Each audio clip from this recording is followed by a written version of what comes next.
So Lord, hello. Last week we had such an inspiring, mind-bubbling, thought-provoking word. Amen? Most of us were ignorant of this.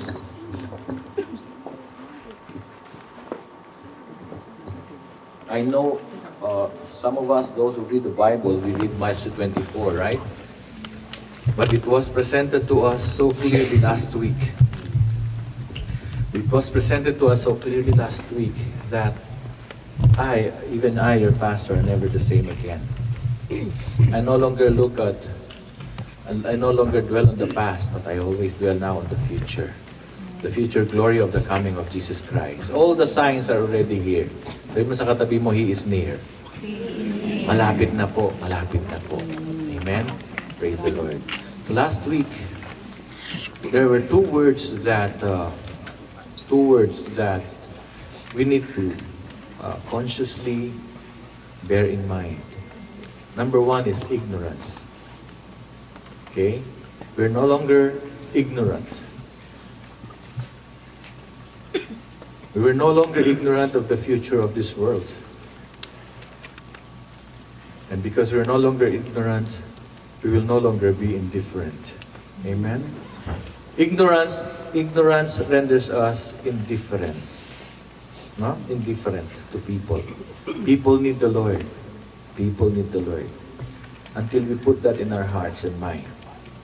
Until we put that in our hearts and mind, true meaning of life will escape us. Today, I'd like to share with you the topic that I'm going to share. Next slide, please. To find meaning in life, know the heart of Jesus. This is the fourth part of a series on how to find true meaning in life. Read with me our scripture from Ephesians chapter 2 verse 10. This is from the New International Version. Read this with me, please. For we are God's workmanship, created in Christ Jesus to do good works which God prepared in advance for us to do. I also took from the message, Ephesians chapter 2 verse 10. This is how the message paraphrased or explains what Ephesians 2 verse 10. He creates each of us by Christ Jesus to join Him in the work He does. The good work He has gotten ready for us to do. Work we had better be doing. The work that we had better be doing. Amen? Praise the Lord. Lord, bless your word today.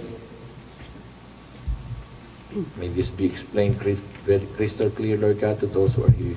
In Jesus' name. My friends, as the life of a true born-again Christian progresses and matures, as we progress and as we mature in our walk with Jesus, we become like Christ. We become like Christ. Like this.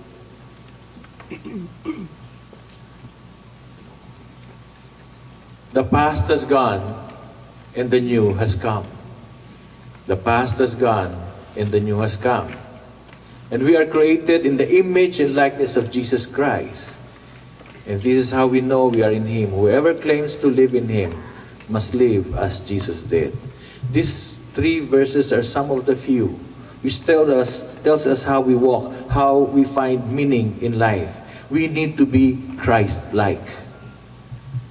Stop being mere Christians. Start being Christ-like. God will bring us back to His original plan for mankind, pure and holy, just like the heart of our Savior and Lord Jesus Christ. That was our original make. Amen? We were created in the image and likeness of God. But because of the disobedience of one man, we started to be independent from God. And our original image, our original personality, our personality is originally God-like. Amen? We are originally made to be like God, in the likeness of God. But because of rebellion, because of sin, that plan did not come to pass. But God has a plan, a better plan. He wants us back. He wants us back. Listen to the Apostle Paul as God opened a very clear insight on God's plan for us. God has a plan for us. Amen? Not just to make us good men and women. Not just to make us better persons. Not just to bring us to be successful in our life. God's plan, we need to understand this. It is not our plan that matters. It is God's plan. If you want to seek or find true meaning in life, you have to look at God's plan, not ours.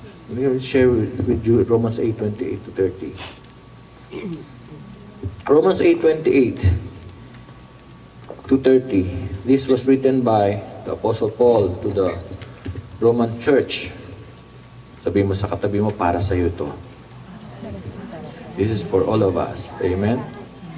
Yeah, he was, the readings before that, he was encouraging the Roman Christians to be conquerors, not to wallow in defeat, that nothing can separate us from His love. And he said this verse in Romans 8:28. Says, and we know that in all things God works for the good of those who love Him, who have been called according to His purpose. This is not for those who just profess God with their lips, but not in their hearts. Ano nga sabi ni Pastor Roy? Hindi lang sa muso, kundi sa puso. Hindi lang sa labi, kundi sa pag-ibig. Hindi lang sa bigbig, kundi may pag-ibig. Amen? He says, we know that in all things, God works for the good of those who love Him. This promise is only for those, exclusive po ito. Exclusive. This is only for those who love Him. Amen?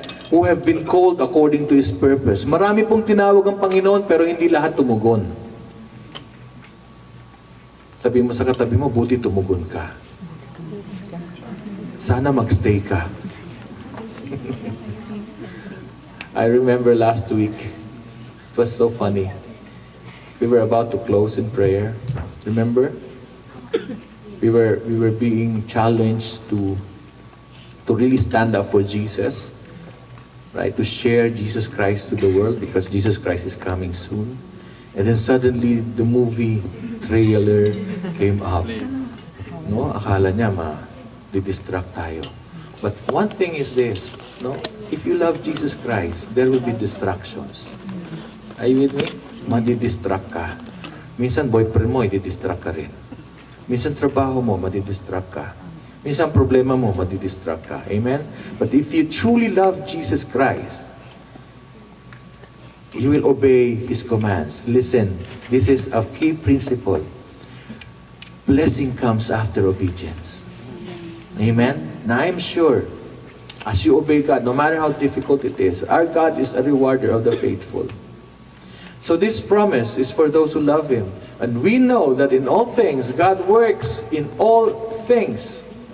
God works for the good of those who love Him, who have been called according to His purpose.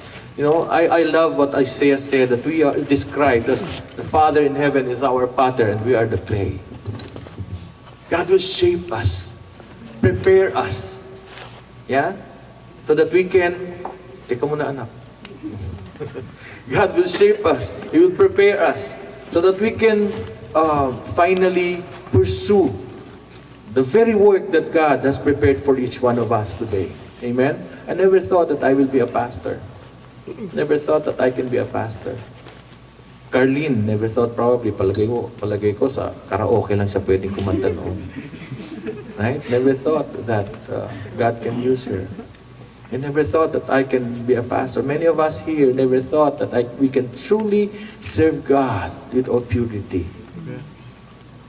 Most of us, you know, we do not like the thought of living a holy life. Kasi pag sakala natin, if we live a holy life, wala nang enjoyment. Listen,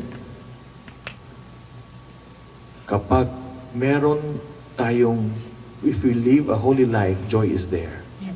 Amen? So, we do not want happiness only. We want joy. Right? Because joy means whatever happens to you, there's peace in your heart. Happiness depends upon what you have. Is that right? Right? Pag nawala na yung gusto mo, anong mangyari, right? Mawala na yung mag-i-emote ka na. For those God foreknew, He also predestined to be conformed to the likeness of His Son, that He might be the firstborn among many brothers. God chose you, so that you will be first among many brothers and sisters. We are born again. Ikaw ay na-born again, so that marami pa ang maboborn again through you. Are you with me? Right? Nakakatuwa po yung nakaka-convict yung sinabi ni Pastor Roy last week. Dalawa na po ang reaction ng tao kapag ikaw ay born again. Kapag ikaw ay nasa labas ng simbahan. Sa opisina mo, pag nalaman na ikaw ay born again. Born again ka? Di nga. Weh, hindi halata. Bakit nagmumura ka rin? Bakit ganito pa rin ang ginagawa mo? Ginagawa mo pa rin. That's one reaction, right? And another reaction is this. If somebody nalaman nila na born again ka, this is how they will respond. Kaya pala ang bait mo. Kaya pala hindi ko nakitang nakasimangot ka. Kaya pala napaka-patient mo. Amen? See? Sabi mo sa katabi mo, mukha mo palang nakakasave na. Tandaan niyo palagi yan. Kapag type niyong sumimangot, mukha niyo palang makakasave na. Amen? Oh, praise the Lord. Sabi mo sa katabi mo, mag-repent ka, nagsimangot ka last week. So you will be the firstborn for others to be born again. And again, uulitin ko po at sana po malinaw na malinaw. Our church, ulitin ko to, mabuti po ulit-ulitin natin eh. Our church is not a born-again church. Our church is a church who follows Jesus Christ. I mean, are you with me? We love Jesus Christ. We follow Jesus Christ. Because being born again is a personal decision. Decision mo yan. And then verse 30 says, and those He predestined, He also called. Those He called, He also justified. Those He justified, He also glorified. Ikaw na tinawag ng Diyos ay He will dadalisahin ka ng Panginoon. Are you with me? At makikilala ka. Malaramdaman ng tao ang iyong presensya. It is not enough that we are transformed from worldly men and women to be men and women of the Word. Hindi po enough that we be better persons. It's not enough. God has a higher purpose for our transformation. And that is to be the first to be born again amongst the many unbelievers, to lead them to Jesus Christ. Our faith must be well anchored according to His purpose, not ours. You know, ito po yung problema ng struggle of a Christian. No? It's missing the point about the true meaning of life. What is the true meaning of life? Kailangan ba maging masaya ka palagi? That you have everything. Is the true meaning of life? Eh maging successful ka. You see, you want to know the true meaning of life. You seek the heart of Jesus Christ. Are you with me? Seek the heart because we are created in His image. Our heart is His heart, must be His heart. So, here are some of the I found out some of the things that Jesus has in His heart. Sana maging puso mo rin po ito. Amen? So that we may be used by God. Letter H. Jesus Christ hates sin, but loves the sinner. He hates sin, but loves the sinner. Luke 23, verse 33 to 35. When they came to the place called the Skull, they crucified Him and along with the criminals. And they were nailing Him on the cross. And he shouted, God, Father, forgive them, for they do not know what they do. Hate sin, but love the sinner. Hate sin, but love the sinner. How would you respond to the news? I love one of the Coptic priests. I think it was in Syria.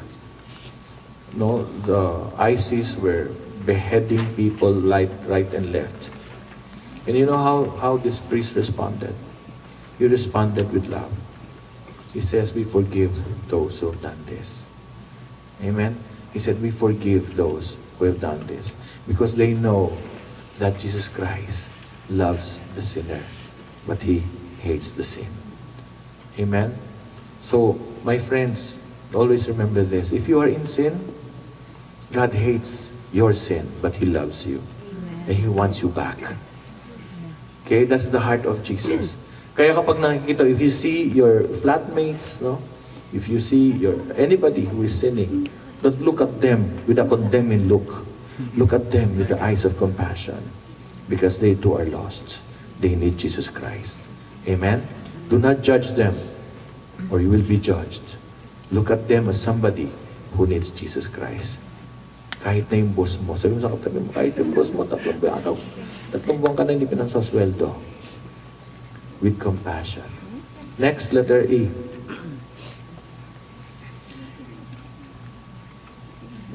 Jesus Christ has engraved your name in His heart.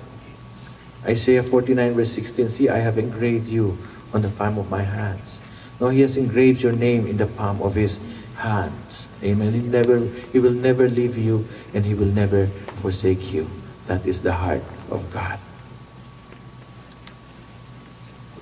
Every person that God allows to be a part of your life, may purpose ang Panginoon dyan. Amen? Huwag mong kalimutan. Alam mo, sabi sa akin ng wife ko, si Sheila, alam mo, sweetheart, sabi niya, nakakatuwa. Nakakatuwa kasi ang bilis mong makaalala ng pangalan. Siguro probably here about 90%, 85% of you, of all of you, I know your name. Diba? Alam nyo, mas maganda po dito, alam ng Panginoon ang pangalan mo. Amen? Alam ng Diyos ang pangalan mo. He will never leave you, He will never forsake you. At ang nais niya, ang pangalan na yan, ay ma-register sa Lamb's Book of Life. That's why He gave up His life. He called you for you and I to be with Him. Letter A, He abides in the Father. Jesus Christ abides in the Father. John 10 verse 25 to 30, Jesus answered, I did tell you, but you do not believe. The miracle I do in my Father's name speaks for me. But you do not believe because you are not my sheep. My sheep listens to my voice. I know them and they follow me. I give them eternal life, and they shall never perish. No one can snatch them out of my hands. The Father who has given them to me is greater than all. No one can snatch them out of my Father's hands. I and the Father are one. I and the Father are one. That's very important. I and the Father are one. We abide by the Father. God gave Jesus Christ, abide in Jesus Christ. Are you with me? I heard one of in YouTube. Sabi niya,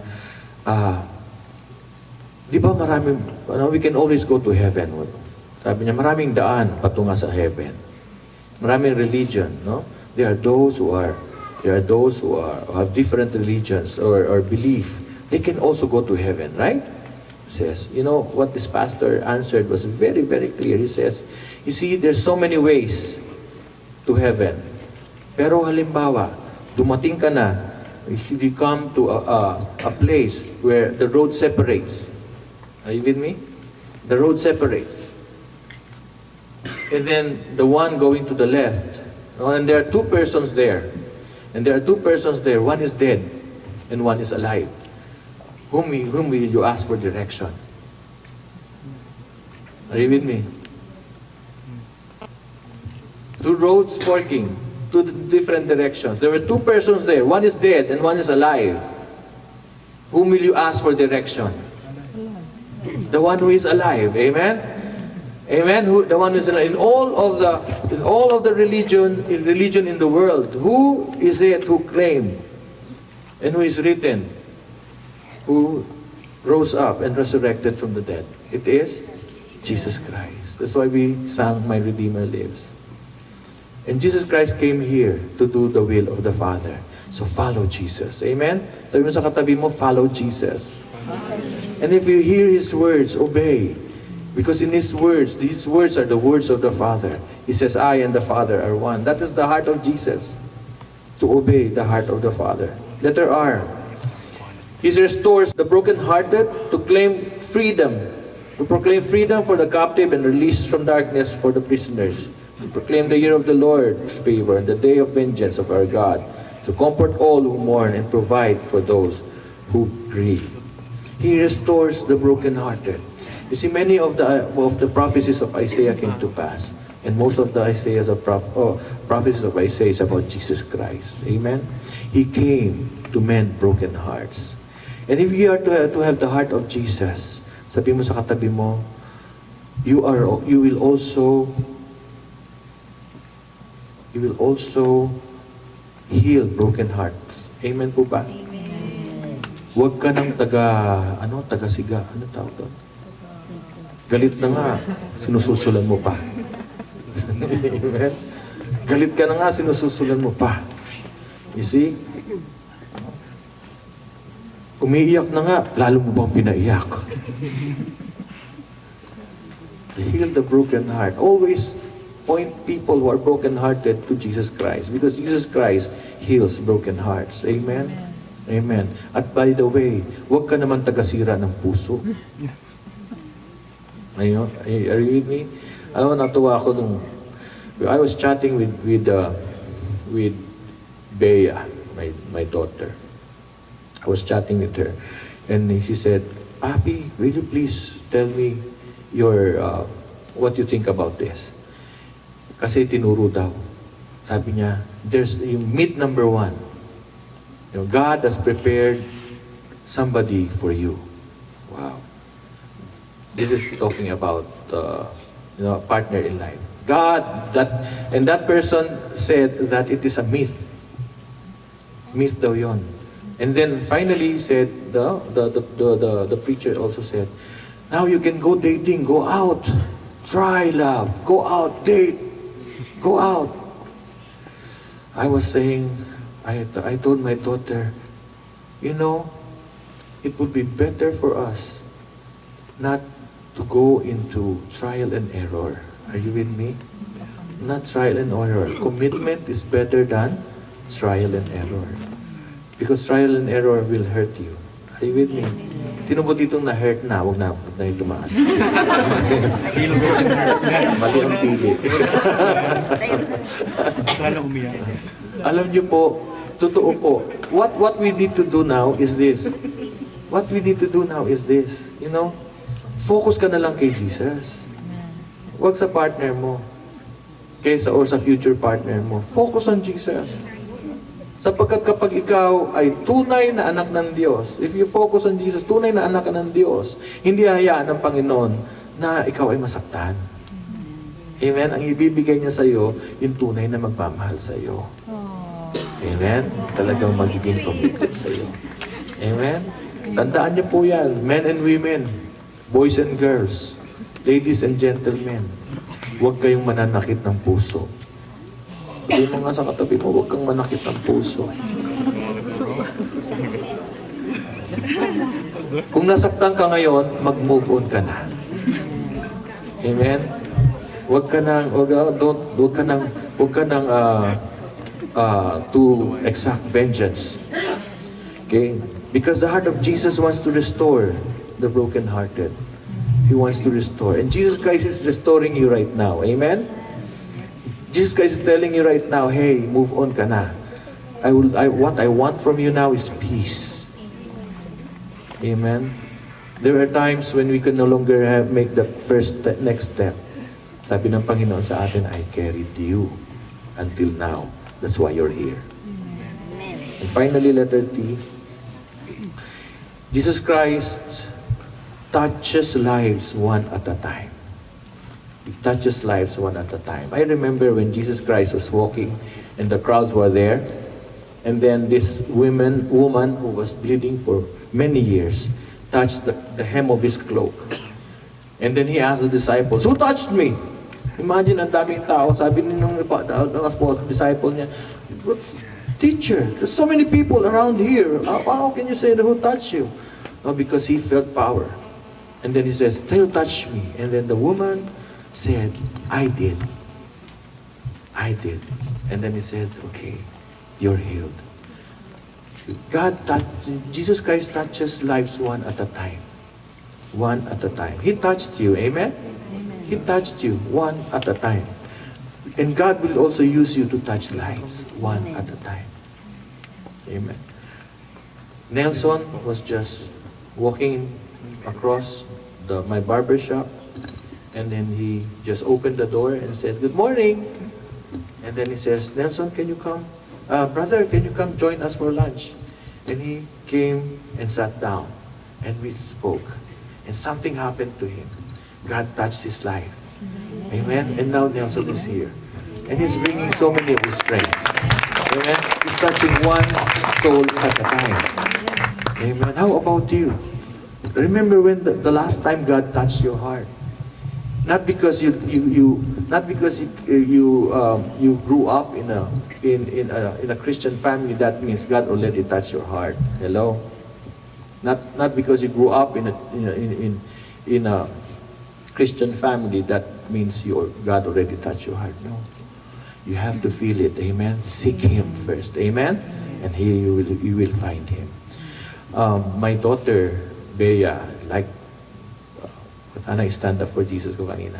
You see, Bea loves to blog. Amen? And every time she blogs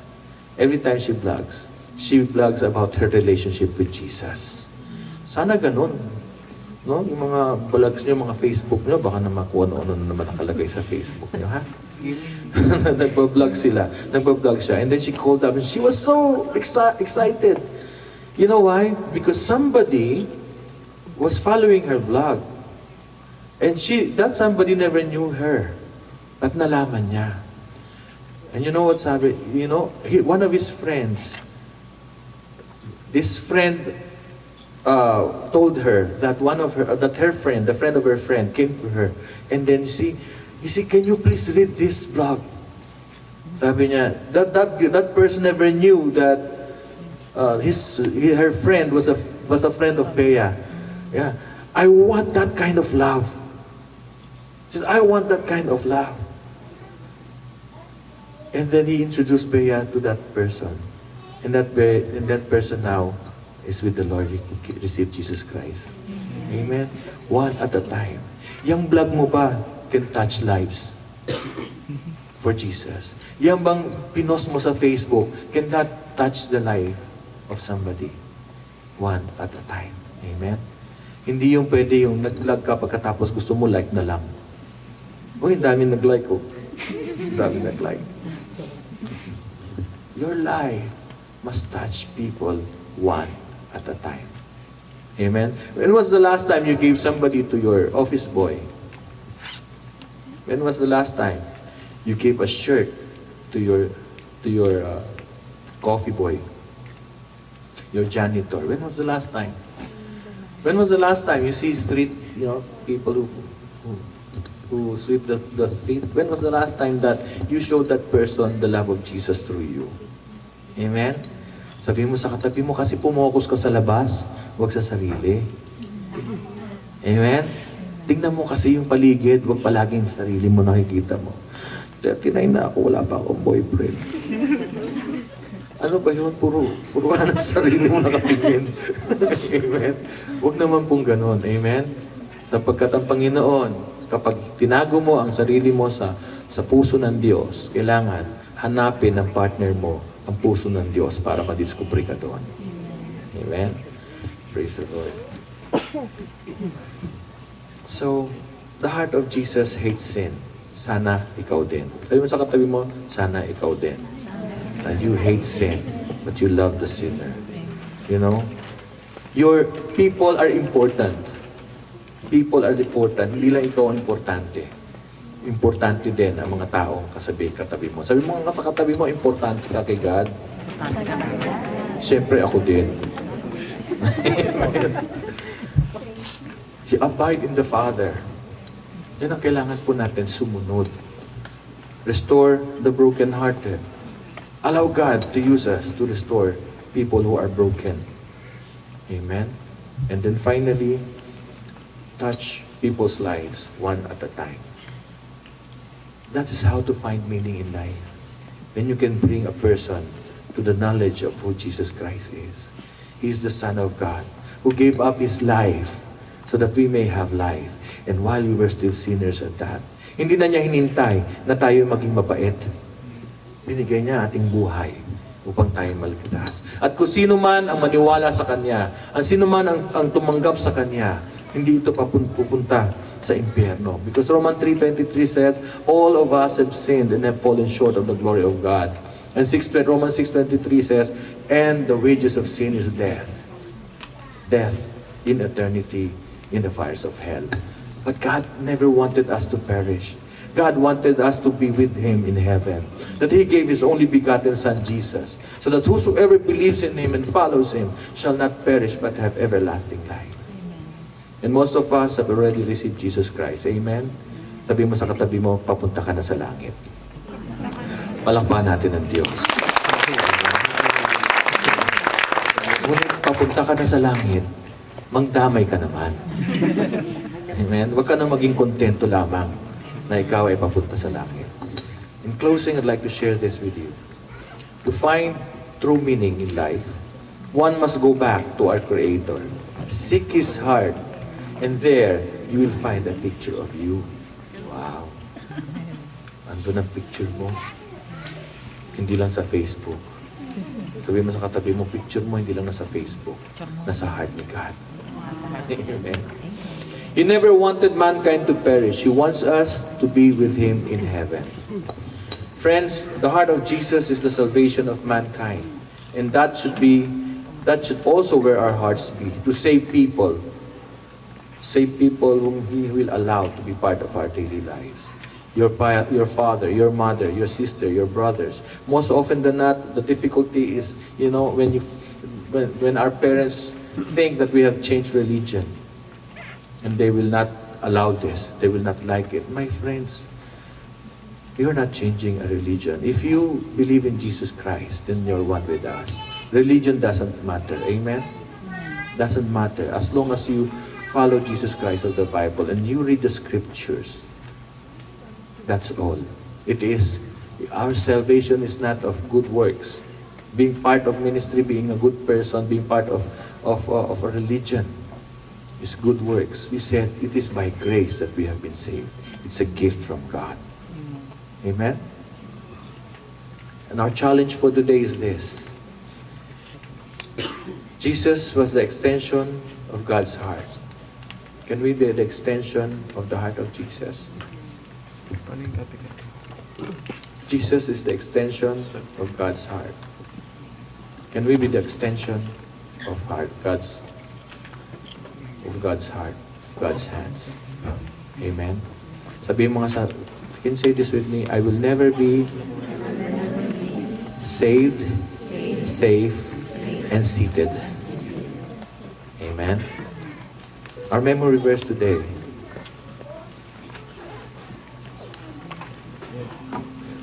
comes from Matthew 28:18-20.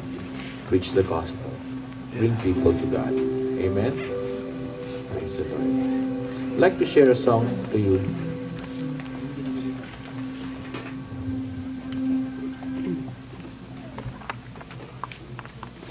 Nak, bilisan mo lang ha, kasi baka hindi ko sa ulo susunod.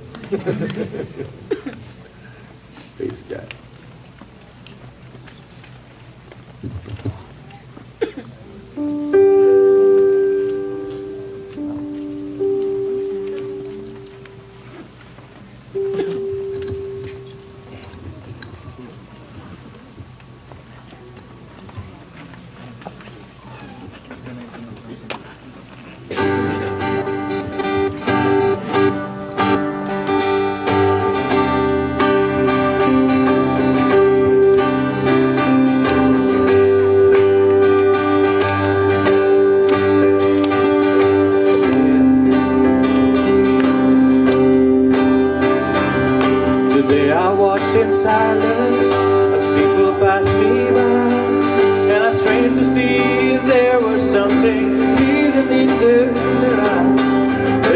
look back at me as if to say, life just goes on.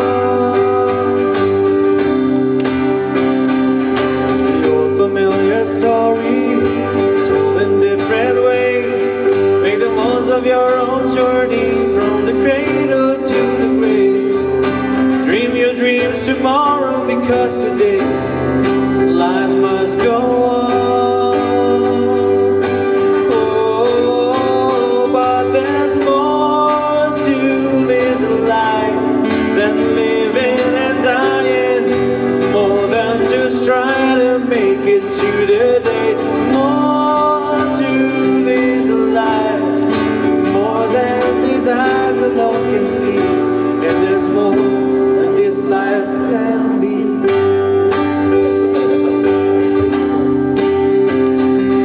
Tonight lies in silence, staring into space. Looks for ways to make tomorrow better than today. But in the morning light it looks the same. Life just goes on.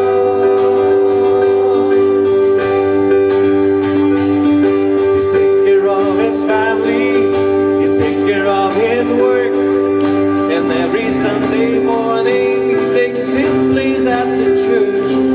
Somehow he still feels the need to search. Life just goes on.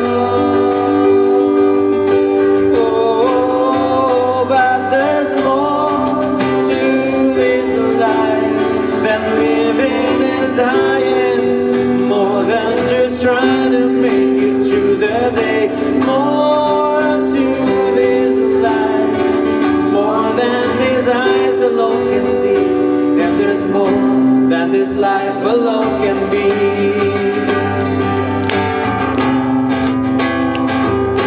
Where do we start to find every part? What makes this life complete? We turn our eyes to Jesus, we'll find life's true beginning is there at the cross where He died. He died to bring us more to live life than living and dying. More than just trying to make it through the day. More to this life, more than these eyes alone can see.